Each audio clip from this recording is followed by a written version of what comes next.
Welcome back everyone. Welcome to civil services study. देखिए UPSC civil services की test series चल रही है, हर दिन उसका लाभ उठाते रहिए। यूपीएससी ने एग्ज़ाम की डेट जो है वो घोषित कर दी है, 4 अक्टूबर है। कब है? 4 अक्टूबर 2020। तो हर दिन जो है रिवीजन करते रहिए, प्रैक्टिस करते रहिए। टेस्ट नंबर 377 लगाते हैं यूपीएससी सिविल सर्विसेज के लिए। इस टेस्ट में हम फोकस करने वाले हैं इन्वायरमेंट और इकोलॉजी के प्रश्नों पर। तो चलिए स्टार्ट करते हैं। तो क्वेश्चन नंबर 1 पर आ जाइए। जीवों का वह विशेष गुण जिसके द्वारा वे उपस्थित पर्यावरणीय स्थिति में अपनी सक्रियता बनाए रखते हैं कहलाता है। क्या कहलाता है जीवों का वह विशेष गुण जिसके द्वारा वे उपस्थित पर्यावरणीय स्थिति में अपनी सक्रियता बनाए रखते हैं? समायोजन, सुघट्यता, अनुकूलनता या दशानुकूलन। तो ये कहलाता है एडेप्टेशन, मतलब अनुकूलनता। ऑप्शन नंबर सी है इसका उत्तर। तो किसी भी जीव में उपस्थित पर्यावरणीय स्थिति में अपनी सक्रियता बनाए रखने के गुण को अनुकूलनता, एडेप्टेशन कहते हैं। सी है इसका उत्तर। क्वेश्चन नंबर 2 पर आ जाइए। निम्नलिखित कथनों पर विचार करना है। 2 स्टेटमेंट है यहाँ पर, बताना है कि इनमें से कौन सा करेक्ट होगा। समलक्षणी सुघट्यता। समलक्षणी सुघट्यता विभिन्न प्रजातियों के बीच आवासीय विभिन्नता है और जीव की जीन संरचना एवं पारिस्थितिकी के बीच अंतःक्रिया पारिस्थितिकी प्रारूप है। बताइए। फिनोटाइपिक प्लास्टिसिटी, समलक्षणी सुघट्यता, विभिन्न प्रजातियों के बीच आवासीय विभिन्नता है और जीव की जीन संरचना एवं पारिस्थितिकी के बीच अंतःक्रिया पारिस्थितिकी प्रारूप है।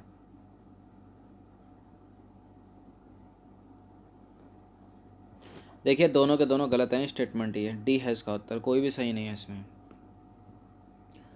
तो उपरोक्त दोनों के दोनों कथन असत्य हैं। समलक्षणी सुघट्यता या फिनोटाइपिक प्लास्टिसिटी से तात्पर्य आवास की स्थानीय स्थिति के कारण एकांकी जीवों की उत्पन्न हुई भिन्नता से है, न कि प्रजातियों के बीच की आवासीय विभिन्नता से। इसलिए इनकरेक्ट है पहला वाला स्टेटमेंट। देखिए प्रायः व्यापक रूप से वितरित जातियों से अनुवांशिकरत अनुकूलित जनसंख्या विकसित होती है। इस जनसंख्या को पारिस्थितिक प्रारूप कहते हैं। इसलिए दूसरा वाला भी गलत है, जिसमें ये लिखा है ना जीव की जीन संरचना पारिस्थितिकी के बीच अंतःक्रिया को पारिस्थितिकी प्रारूप कहते हैं।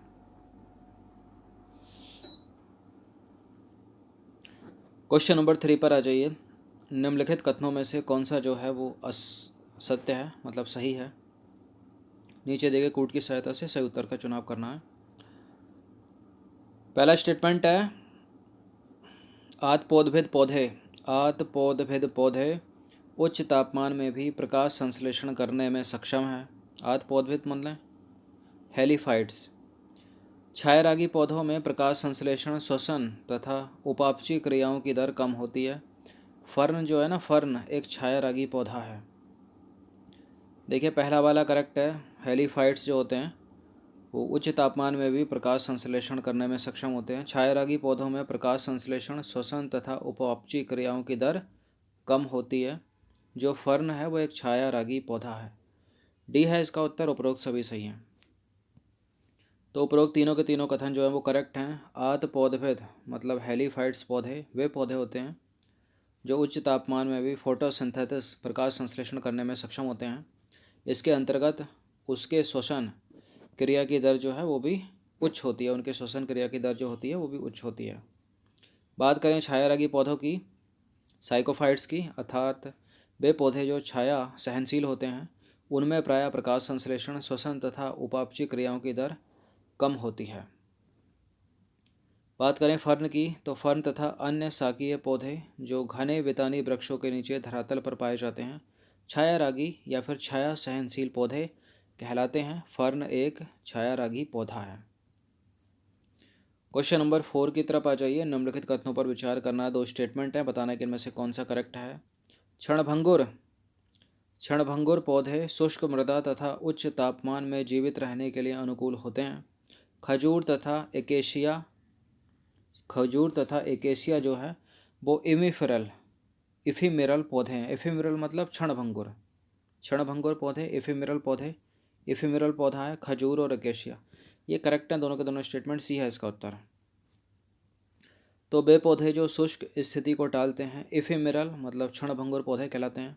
ऐसे पौधे शुष्क मृदा और उच्च तापमान में जीवित रहने के लिए अनुकूलित होते हैं, इसलिए करेक्ट है पहला वाला स्टेटमेंट। राजस्थान के मरुस्थलीय भागों में कई प्रकार के वार्षिक पौधे बीज से अंकुरित होकर अपना जीवन चक्र वर्षा ऋतु में तेजी से पूरा करते हैं तथा शुष्क ऋतु में बीजावस्था में जीवित रहते हैं। अब देखिए प्रोसोपिस, खजूर, एकेशिया इफिमेरल पौधों के उदाहरण हैं, मतलब क्षणभंगुर पौधों के उदाहरण हैं। कौन कौन से? खजूर, एकेशिया और प्रोसोपिस। क्वेश्चन नंबर 5 है, निम्नलिखित कथनों पर विचार करना है। कैक्टस तथा मासलोद्भिद शुष्क पर्यावरण के लिए अनुकूलित पौधे हैं। कैक्टस पौधों के पत्ते कांटे में परिवर्तित हो जाते हैं। देखिए कैक्टस देखा होगा आपने, बिल्कुल करेक्ट है दोनों के दोनों स्टेटमेंट, यहाँ पर सी है इसका उत्तर, कांटे में परिवर्तित हो जाते हैं। तो उपरोक्त दोनों के दोनों कथन सही हैं। ऐसे पौधे अपने रंध्र को दिन में बंद कर लेते हैं, ऐसे कैसे? मरुस्थलीय पौधे, तथा कम बाष्पोत्सर्जन के लिए रात में खोलते हैं। कैक्टस पौधों के पत्ते कांटों में परिवर्तित होकर जल खपत को कम करने में मददगार होते हैं। वो वैक्सी लीव होती है, जिनकी पत्ती होती है ना, वो तेलीय त्वचा होती है उनकी, ताकि बाष्पोत्सर्जन की दर ना हो सके या कम से कम हो। क्वेश्चन नंबर 6 है, जलवायु कटिबंध के संदर्भ में कुछ स्टेटमेंट है यहाँ पर। देखिए उष्ण कटिबंध से आर्कटिक क्षेत्र की ओर बढ़ने पर औसत तापमान बढ़ता जाता है। शीतोष्ण कटिबंध में ऊंचाई पर अल्पाइन जलवायु परिस्थितियाँ पाई जाती हैं और तापमान आधारित प्रत्येक जलवायु कटिबंध में वार्षिक अवक्षेपण समान होता है। देखिए यह अपनी सुंदर सी पृथ्वी, बीच से एक रेखा खींच दी जाती है 0 डिग्री, यह हो गई इक्वेटर लाइन। ऊपर का हो गया उत्तरी गोलार्ध, नीचे का हो गया दक्षिणी गोलार्ध, ये हो गया उत्तरी ध्रुव, ये हो गया दक्षिणी ध्रुव। तो बीच में जो है उष्ण कटिबंध है, इससे थोड़ा ऊपर बढ़ लो, उत्तरी गोलार्ध में, दोनों गोलार्धों में है, एक गोलार्ध समझा देता हूँ। तो इक्वेटर के पास क्या है? सबसे ज़्यादा सनलाइट, रेनफॉल सबसे ज़्यादा है, उष्ण कटिबंध एरिया। इसके ऊपर उपोष्ण कटिबंध एरिया, थोड़ा ऊपर ऊपर चले जाइए तो शीतोष्ण कटिबंध आ गया, उसके ऊपर क्या हो जाएगा? शीत कटिबंध आ गया। तो दोनों तरफ है ना, ऊपर आर्कटिक ठंडा, नीचे अंटार्कटिक ठंडा, है ना। तो करेक्ट है, इनकरेक्ट है पहला वाला स्टेटमेंट, क्योंकि जो ऊपर ठंडा है तो उष्ण कटिबंध से आर्कटिक क्षेत्र की ओर बढ़ लो या फिर अंटार्कटिक क्षेत्र की ओर बढ़ लो, तो तापमान तो घटना चाहिए ना, बढ़ेगा थोड़ी। करो एलिमिनेट तो पहले का। अब देखिए शीतोष्ण कटिबंध में ऊंचाई पर अल्पाइन जलवायु परिस्थितियाँ पाई जाती हैं, ये दूसरा वाला सही है। तापमान आधारित प्रत्येक जलवायु कटिबंध में वार्षिक अवक्षेपण समान होता है, तो करेक्ट है ये वाला भी। इसका उत्तर क्या हो जाएगा फिर? ऑप्शन नंबर डी, 2 और 3। तो देखिए कथन 1 जो है वो गलत है, क्योंकि जैसे ही हम विषुवतीय मतलब इक्वेटर से, मतलब 0 डिग्री से 20 डिग्री अक्षांश से आर्कटिक क्षेत्र की ओर बढ़ते हैं, ऊपर की ओर या नीचे की ओर बढ़ जाओ, तो माध्य तापमान का ह्रास होता है, मतलब ह्रास होता है, कमी होती है, बढ़ता नहीं है, टेम्परेचर गिरता है। अच्छा मुख्य जलवायु कटिबंध देख लीजिए कौन कौन से हैं। इक्वेटर के पास आता है उष्ण कटिबंधीय, उसके ऊपर चले जाओ तो क्या आ जाएगा? उपोष्ण कटिबंधीय। एक गोलार्ध की बात समझ लीजिए, नीचे वाले गोलार्ध में भी सेम ऐसा होता है। फिर उसके नीचे और ऊपर चले जाओ, शीतोष्ण कटिबंधीय। फिर ऊपर क्या है? आर्कटिक है, 60 से 80 अक्षांश के बीच। अगर नीचे आओगे तो अंटार्कटिक हो जाएगा। तो डी सही उत्तर है यहाँ पर, पहला वाला जो गलत है ये करेक्ट है, ये करेक्ट है, डी है इसका उत्तर। अब आ जाइए क्वेश्चन नंबर 7 पर। निम्नलिखित कथनों पर विचार करना है आपको। स्थानीय स्तर पर छोटे क्षेत्र यथा पौधों और प्राणियों के निकटस्थ क्षेत्र सूक्ष्म जलवायु के घोतक हैं। सूक्ष्म जलवायु सामान्यतः उपस्थित क्षेत्रीय जलवायु के ही समान होती है। देखिए सूक्ष्म जलवायु सामान्यतः उपस्थित क्षेत्रीय जलवायु के समान नहीं होती, गलत है, भिन्न होती है। तो केवल एक ही करेक्ट है यहाँ पर, दो नहीं।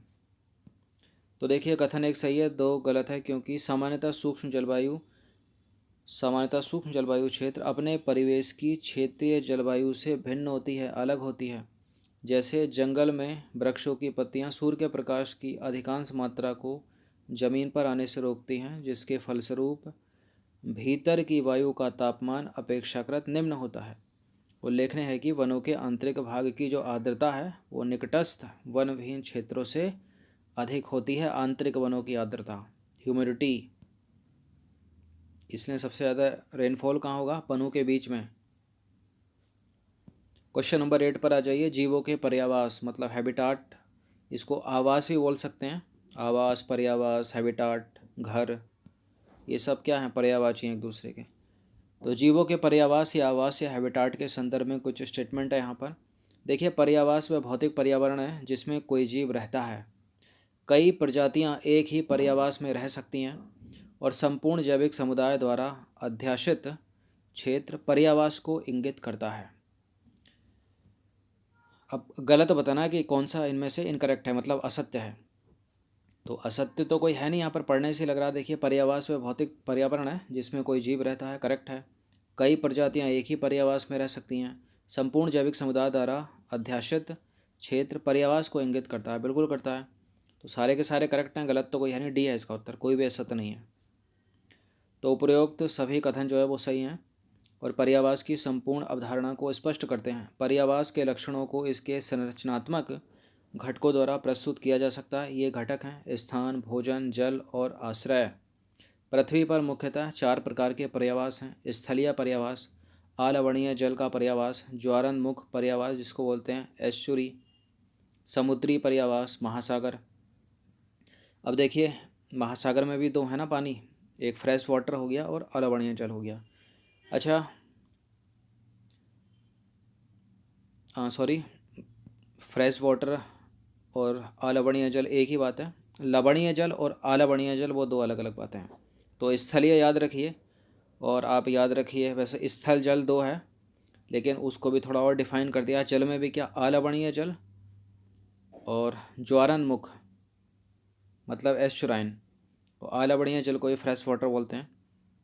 चलिए, अब देखिए उदाहरण के तौर पर अगर समझे तो मानव की जो आंत है ना वो फीता कृमि का पर्यावास है तथा सड़ रही सड़ी गली वस्तुएं जो है कवक या फंगस का पर्यावास है। समझे? चलिए, क्वेश्चन नंबर 9 पर आ जाइए। पारिस्थितिक निकेत, इकोलॉजिकल नीच के संदर्भ में विचार करना है। पर्यावास में किसी प्रजाति का कार्यात्मक लक्षण निकेत कहलाता है। एक पर्यावास में केवल एक ही निकेत हो सकता है। किसी प्रजाति का निकेत अद्वितीय होता है। कौन सा करेक्ट है? देखिए, इस पर पहले भी चर्चा हुई है, याद रखना इसको। एक पर्यावास में एक से अधिक निकेत हो सकते हैं, ऐसा नहीं है केवल एक ही निकेत हो सकता है। एक पर्यावास या आवास या हैबिटेट में एक से अधिक निकेत हो सकते हैं। तो बिल्कुल एलिमिनेट कर दीजिए दो को जहाँ पर है। पर्यावास में किसी प्रजाति का कार्यात्मक लक्षण निकेत कहलाता है, ये करेक्ट है। किसी प्रजाति का निकेत अद्वितीय होता है, ये भी सही है, सी है इसका उत्तर। तो देखिए, कथन दो सही नहीं है क्योंकि किसी पर्यावास में एक से अधिक प्रजातियों का निकेत हो सकता है, यद्यपि वे समान नहीं होते। किसी प्रजाति में पर्यावास को उसके पते के रूप में समझा जा सकता है जबकि निकेत का आशय उसके व्यवसाय से है, तो इसलिए पहला करेक्ट है। इस तरह निकेत का तात्पर्य किसी प्रजाति के समस्त क्रियाकलापों और उसके संबंधों के योग से है, जिसके माध्यम से वह अपनी उत्तरजीविता, जनन और तथा अन्य आवश्यकताओं के लिए अपने आवास के संसाधनों का उपयोग करती है या करता है। अब देखिए, एक पर्यावास में कई प्रकार की प्रजातियां रह सकती हैं जबकि एक निकेत में एक ही प्रजाति रह सकती है। और स्टेटमेंट क्या था? एक पर्यावास में केवल एक ही निकेत हो सकता है, गलत है, कई निकेत हो सकते हैं, यद्यपि में समान नहीं होता। लेकिन कौन सा प्रश्न था ये? Question number 9। क्वेश्चन नंबर 10 की तरफ आ जाइए। निम्नलिखित कथनों पर विचार करना है। दो स्टेटमेंट है यहाँ पर, बताना कि इनमें से कौन सा करेक्ट है। पहला स्टेटमेंट है, दो प्रजातियों का समान निकेत परस्पर स्पर्धा को जन्म देता है। एक प्रजाति निकेत अपने पर्यावरण के जैव व अजैव घटकों की अंत्यक्रिया को समाहित करती है। ये बिल्कुल करेक्ट है, दोनों के दोनों स्टेटमेंट, सी है इसका उत्तर। तो देखिए, उपरोक्त दोनों के दोनों कथन करेक्ट हैं। एक निकेत में एक ही प्रजाति के जीव निवास करते हैं और यदि दो प्रजातियों का निकेत समान है तो इनमें एक प्रजाति की दूसरी प्रजाति के साथ उस समय तक स्पर्धा होती रहती है जब तक कि एक प्रजाति विस्थापित नहीं हो जाती। इस तरह निकेत जीवों को संरक्षित करने में महत्वपूर्ण भूमिका निभाता है। साथ ही प्रजाति निकेत अपने पर्यावरण के जैव और अजैव घटकों की अंत्यक्रिया से युक्त होता है। तो कितने प्रश्न थे? 10 प्रश्न इंपॉर्टेंट, अच्छे से इसका रिवीजन कर लेना। पर्यावरण और पारिस्थितिकी के इस तरह के प्रश्न यूपीएससी सिविल सेवा, स्टेट पीसीएस के फेवरेट हैं। धन्यवाद।